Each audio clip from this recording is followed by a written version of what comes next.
प्यारे बच्चों, आज मैं आपको कक्षा 11 संस्कृत प्रबोधिनी का जो पाठ है प्रश्नोत्तर विनोदः, उसका अर्थ आपको बता रही हूँ।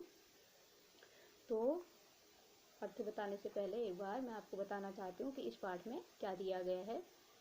तो प्रत्येक भाषा में कूटोक्ति वचन बोलकर हास परिहास करना पाया जाता है। इसमें जीवन में उत्साह एवं आनंद की प्राप्ति होती है। और इस पाठ में संस्कृत भाषा में पाए जाने वाले ऐसे ही पद्यों को दिया गया है जिसमें वक्ता कोई शब्द किसी अर्थ को विचार कर बोलता है, किंतु श्रोता उस शब्द को अन्य ही अर्थ सोचकर उत्तर देता है। तो पहला जो वार्तालाप है वह शिव और पार्वती का है। शिव पार्वती का वार्तालाप है जिसमें हास परिहास आपको मिलेगा। पहला देखिए, कह त्वं शूली मृगया भीषजम नीलकंठ प्रिय अहम केकाम मेकाम कुरु पशुपतिनैव दृश्ये विषाणे स्थाणुमुग्धे न वदतु तरुत जीवित वेशः शिवायाः गच्छिटाव्यामिति हतवचा पातु वश्चचंद्र चूड़ः। तो शिव पार्वती शिव से पूछ रही है, कह तुम कौन हो। शिवः उत्तरम ददाति शूली, शिव उत्तर देते हैं शूली त्रिशूलधर शूली शिवः अहम। वो कह रहे हैं, तो वो उत्तर देते हैं, शूली त्रिशूल को धारण करने वाला मैं शिव हूँ। पार्वती शूली इति शब्दस्य अर्थ शूल पीड़ितः इति मनसि विचिन्त्य तर्हि वैद्यम अन्य विषयतु। और पार्वती शूली का अर्थ दर्द से पीड़ित व्यक्ति ऐसा मन में विचार करती है और कहती है, तो वैद्य के पास जाओ। पुनः शिव कहते हैं, प्रिय अहम नीलकंठः, वो कहते हैं प्रिय मैं नीलकंठ हूँ। नीलकंठस्य अर्थ मयूरः इति मनस्य विचिन्त्य तर्हि एक वारम के काम मयूर ध्वनि कुरु। तो वो कहती है, अगर आप नीलकंठ हैं, वो कह रहे हैं मैं नीलकंठ हूँ। तो पार्वती कहती है, अगर आप नीलकंठ हैं तो नीलकंठ क्या विचार करती है, नीलकंठ का मत अर्थ वो मोर ऐसा मन में विचार करती है और कहती है, तो तुम एक बार के काम अर्थात मयूर मोर की ध्वनि करके बताओ। शिवा कहते हैं, नहीं नहीं पशुपति स्म, नहीं नहीं मैं पशुपति हूँ। पशुपति शब्दस्य अर्थम वृषभ विचिन्त्यः भवतः श्रृंगे नैव अहम नैव पश्यामि। तो वो पशुपति शब्द का अर्थ सांड सोचकर कहती है, तो मैं आपके सिंगों को तो नहीं देख रही हूँ, नहीं देखती हूँ। शिव कह रहे हैं, मुग्धे अहम स्थाणु अस्मि। फिर वो दोबारा पुनः कहते हैं कि मुग्धे हे प्रिय मैं स्थाणु हूँ।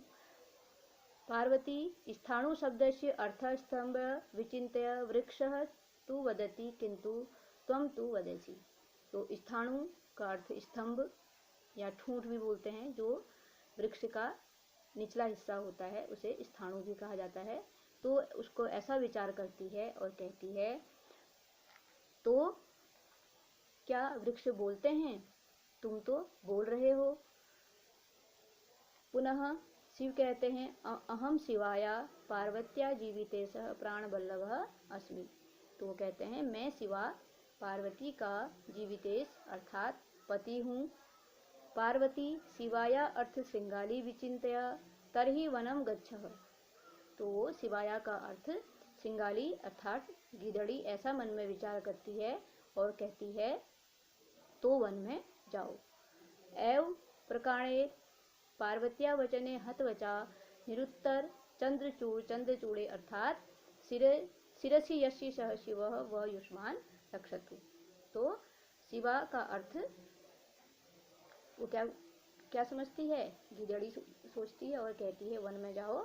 तो इस प्रकार पार्वती के वचनों से पराजित निरुत्तर चंद्रचूड़ अर्थात चंद्र है चूड़ा अर्थात सिर पर जिसके, वह शिव तुम्हारी रक्षा करे। अगला जो अगला श्लोक है उसमें राधा और कृष्ण का वार्तालाप है।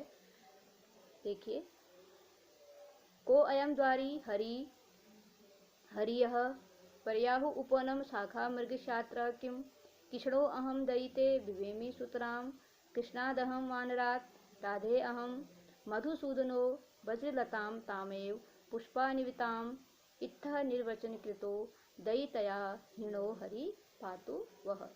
तो इसमें राधा और कृष्ण का वार्तालाप है।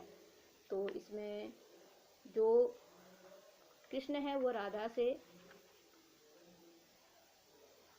द्वार खोलने का संकेत करते हैं। तो राधा उनसे पूछती है, द्वारे कः अस्ति, द्वार पर कौन है। कृष्ण कहते हैं हरि अर्थात कृष्ण। कृष्ण उत्तर दे रहे हैं हरि अर्थात कृष्ण। राधा कहती है, हरि शब्दस्य अर्थम वानरः विचिन्तय तर्हि उपवनं गच्छ अत्र मम गृहे वानरस्य किं कार्यम् अस्ति। तो वो कहती है,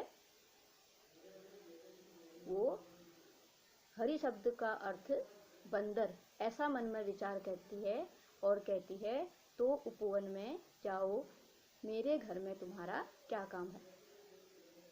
कृष्ण पुनः कहते हैं, प्रिय अहम कृष्ण, प्रिय मैं कृष्ण हूँ। कृष्णात् कृष्ण मुखात् वानरात् तु अहम अत्यधिकम बिभेमि। तो कृष्ण का मतलब काला भी होता है, तो यहाँ पर वो कृष्णात का अर्थ समझती है काले मुख वाला बंदर। तो कहती है, तो काले मुख वाले बंदर से तो मैं अत्यधिक डरती हूँ। पुनः कृष्ण कहते हैं, राधे अहम मधुसूदनः। वो कह रहे हैं, राधा मैं मधुसूदन हूँ। कृष्ण का एक नाम मधुसूदन भी है। तो राधा कहती है, मधुसूदन शब्दस्य अर्थ भ्रमरः विचिन्तयः तर्हि ताम पुष्पिताम लता प्रति गच्छ। तो वो कहती है, मधुसूदन शब्द का अर्थ वो भौरा सोचकर तो उसी पुष्प से लदी हुई लताओं पर जाओ। इस प्रकार एव प्रकारे राधाया निरुत्तः कृतलज्जितः कृष्ण युष्मान रक्षत। तो इस प्रकार राधा के द्वारा निरुत्तर किए गए कृष्ण तुम्हारी रक्षा करें। तो बच्चों, इन दो श्लोकों में आपको शिव के पर्यायवाची भी आसानी से प्राप्त हो गए होंगे और कृष्ण के भी पर्यायवाची इसमें दिए गए हैं।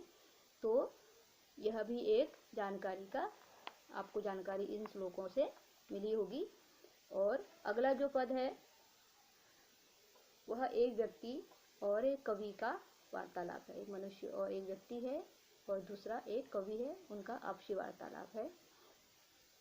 कस्तम भो कविरस्मि त्वत्किमु सखे क्षीणो अस्य नाहारतो दिग्देशम गुणिनो अपि दुर्गतिर्यं देशम न मावेव धिक् प्राकार्थी सुदितो यदैव विदते पाकाय बुद्धिस्तथा विन्धये नैन्दनो मम बुधो न सलिलं नान्नं धरित्री तले।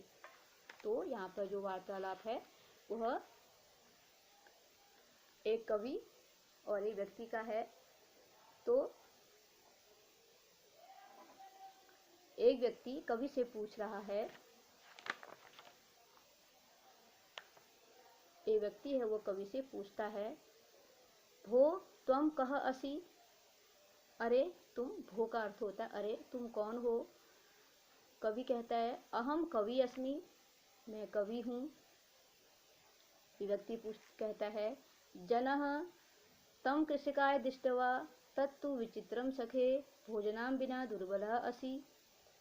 तो उसको देखकर उन्हें बड़ा आश्चर्य होता है और कहता है कि यह तो विचित्र है मित्र, भोजन के बिना दुर्बल हो। एतादृशं देशं धिक् यत्र गुणिनः जनस्य अपि एतादृशी दुर्गतिः अस्ति।